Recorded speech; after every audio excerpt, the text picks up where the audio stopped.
Hey everybody, I'm Yvonne Williams with Back to Earth Creations, and in this video, whoops, I dropped it. Oh boy. Okay, we're gonna keep going. In this video, I'm gonna show you guys how to make our fused glass moons. Now, we had started out with making fused glass moons that we were cutting out on our ring saw, but they were coming out very flat and kind of wonky and weird. Now, we did tidy them up significantly. Like, here's one that I did with like a 3-layer of glass as opposed to just 1 layer, and I liked that effect a little bit better, but it's still is not quite what I was looking for. So then I went through, and if y'all remember this one from this moon specifically from the last video that I had done on fused glass moons, it was very wonky and weird, and it was like it was just weird, y'all. So I was able to, when they come out like this, I am able to clean them up on our grinder and then fire polish again, and I'm much happier with that result. See how it has much more of a domed surface as opposed to kind of just the flat, like how it reflects here on this one.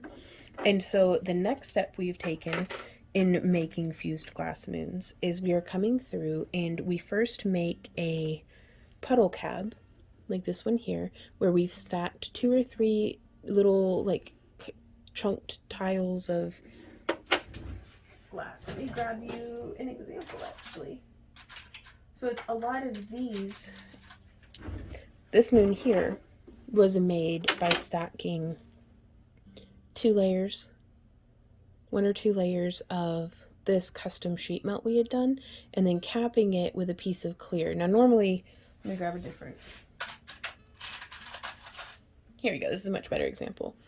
We try to have our clear that we're using double thick here, but we try to have it be no larger than the tile that's underneath this. And then we don't use any glue or anything. We just load the kiln, like set it up on the kiln shelf, and then do a full fuse. The firing schedules will be down in the video description below. And then we come through and we cut this where I've marked just using a silver Sharpie, and my grinder bit is 3/4 of an inch. So on most of these, I've marked with the 3/4 of an inch template, but on this one I'm going to be experimenting with our larger grinding bit that is 1 inch. So I actually did a 5/16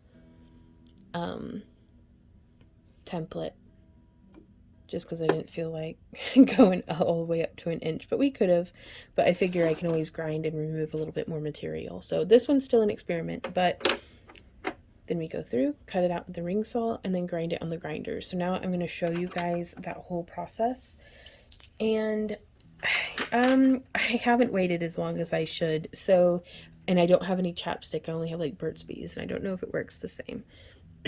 But it's been recommended to me by y'all to do a layer of chapstick over the Sharpie line to keep it from kind of floating away and just kind of dissolving in the water as we're cutting on the saw. So I haven't done that, but thank you to everybody for all of your recommendations. Yeah, normally in a perfect world, I would have done the lines, let it sit overnight, and then ground it or cut it on the ring saw the morning after. But here we are. So be sure to put on your safety glasses and put on your earmuffs or ear protection. And normally I have this little eye guard down, but I want you guys to be able to see what's happening, so I'm not going to have that down. And I'm also going to be using, I've touched this while it's going before, and it's not that bad, but it does kind of booger my nails up. So sometimes I'll use the cookie, but a lot of the times I just come through with my fingers. I just have water and a cutting oil, like glass cutting oil, in the reservoir underneath this. So super loud noises, but hopefully future Vaughn in editing will like mute it and put on like some relaxing music or something. So here we go.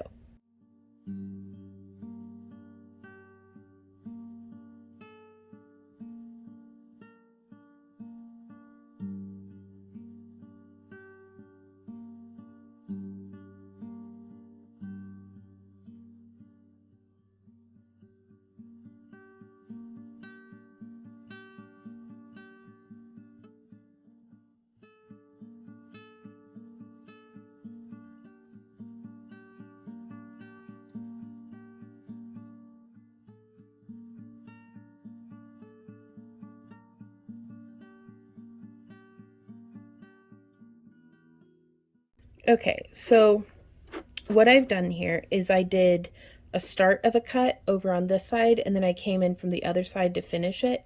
And then because otherwise I've chipped off the tips, and I really like a nice sharp tip on my moons.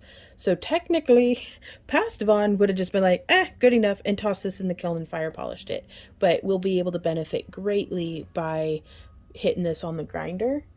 So I'm going to I like to do this in batches, but just for the tutorials purpose, I'll just do this one. But normally we, for doing production for our shop and our booty boxes and stuff, we will do like a whole bunch at a time. And it, I'm here, I'm already like covered in glass shards from the grinder, so I may as well. Now, all of these little guys though, we full fuse it either in custom sheet melts, or we'll mix it in with like other frit and some molds, or we'll stack them together with other tiles and make more puddles. So there really is no waste on this, and I'm really, really pleased with that. So let's move on over to our grinder. And also, I think I said this, but I can't remember. So I'm going to repeat myself. This is a Taurus 3. This is our Taurus 3 ring saw, and it's a workhorse. We love it. So that's really good. But that's how it looks all zoomed out. And I just have it sitting here on the table. When we aren't using it, we put it boop right in that empty spot on the shelf. And then right over here is our glass grinder. It's a Glass Star and also a workhorse. This is actually where we do just about all of our grooving for our groovy cabs. And then I'm just going to change out the bit for our grinding bit, and we'll get right to it.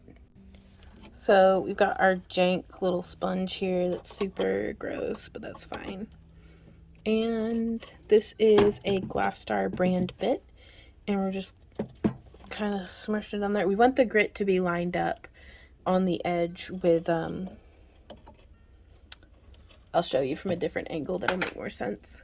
So here you want to make sure that, like, because there's a part that's like this on the bottom as well, and you want to make sure that it's all diamond grit that you're going to be pressing your cab up against, because it doesn't do any good to rub it up against the bare metal.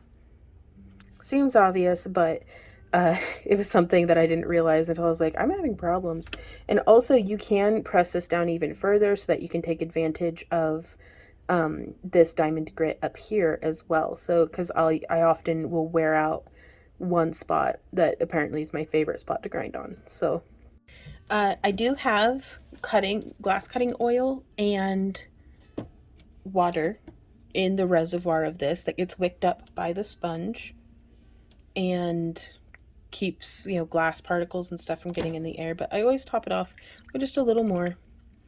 And let's go ahead. Loud noises.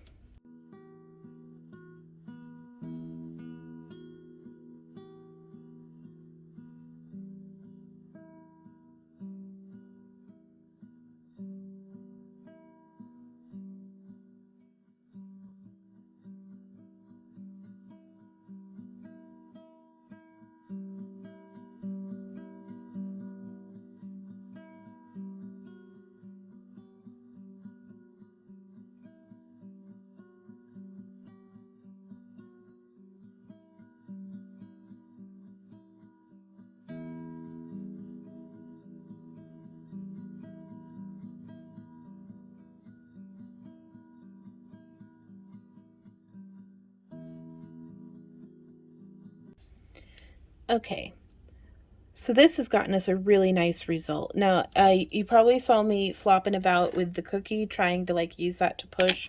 Now, the problem with that is since we have a nice rounded edge on our Puddle Cab here, whenever I pressed with the cookie, it was actually tilting the cab up just a little bit. And I didn't want that just yet.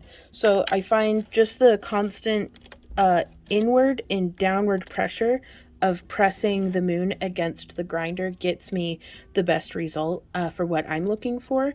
But now we're going to do that thing where we put it on and we go, if my finger is the grinding bit, we're going to, and like just angle this up just a bit. And you're going to see me do that, but I don't know if it's going to be very evident what's happening with the camera being at this angle. So let's try anyways, though. Loud noises.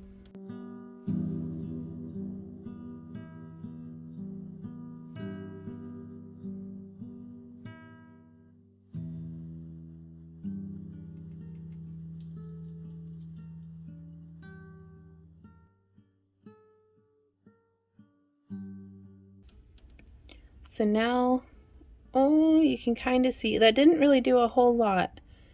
So, but it did shave back just a bit right there. Let's see if we can't get a little bit more of a more.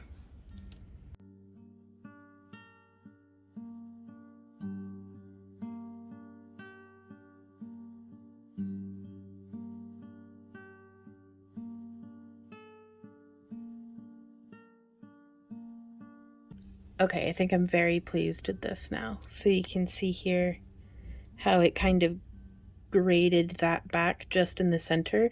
The rest of this will get smoothed down with the fire polishing, or we can even come in and grind and remove just a little bit more, which we can. I'm not going to try that because I like the tips being a little sharper. So, but this just helps it to get a nice little round belly part right there, like across the thickest part of the crescent. So we would do a whole bunch of these, and then we set them to load the kiln. We just put it here. I'm going to take my earmuffs off because, ooh, I feel like I'm yelling. We'll be putting a bunch of these onto a kiln shelf with kiln paper and then doing a full fuse. I'm not gonna lie to you guys, I had recorded all of this and had footage of that, and then some, like, I don't know what I did wrong, but I lost all of the footage whenever I was moving it from the phone to the external hard drive. So I don't have enough moons to load up a full batch yet, but let me show you the kiln anyways. So this is our kiln. It's a clamshell style that has the heating element there on the top, and that's the thermostat sticking out the side there. It has a 16-inch square bed, and I'm using 12-inch square kiln shelves with little 1-inch kiln posts. We have a 10-inch, oh, what's it called? Bullseye thin fire kiln sheet instead of kiln wash, because I find it gives me a much smoother finish on the backs of my cabs than whenever I use kiln wash. The thin fire paper is worth its weight in gold, I do think. And yeah, so I would just fill the whole sheet up with moons and or anything else that just needs fire polished, and then we'll run it through at a fire polish schedule. Again, that will be listed down in the video description, as well as all the different tools and materials that I'm using and different ways that you can support the channel if you're into that.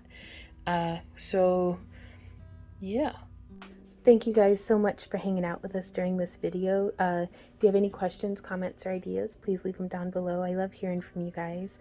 And if you're interested in supporting our free tutorials, as well as, you know, getting some stuff for you to craft with, please check out our website, backtoearthcreations.com. We do new shop updates. We do the video tours on Monday, but you can get first dibs and sneaky peekies and stuff if you join our Happy Crafter Club, which, starting at just $1 a month, you can get 20% off coupons, first dibs on stuff, access to our after parties, and the more you like, the higher your membership level, the more you get. So we also send out our booty boxes, so you can use the same cabs and wire and stuff that we use in all of our tutorials, and in our own artwork that we sell out of our booth and stuff. You can use our artwork in your works of art. So all the links for that are down below, but I will see you all next time. So until then, happy crafting. Mwah! Bye.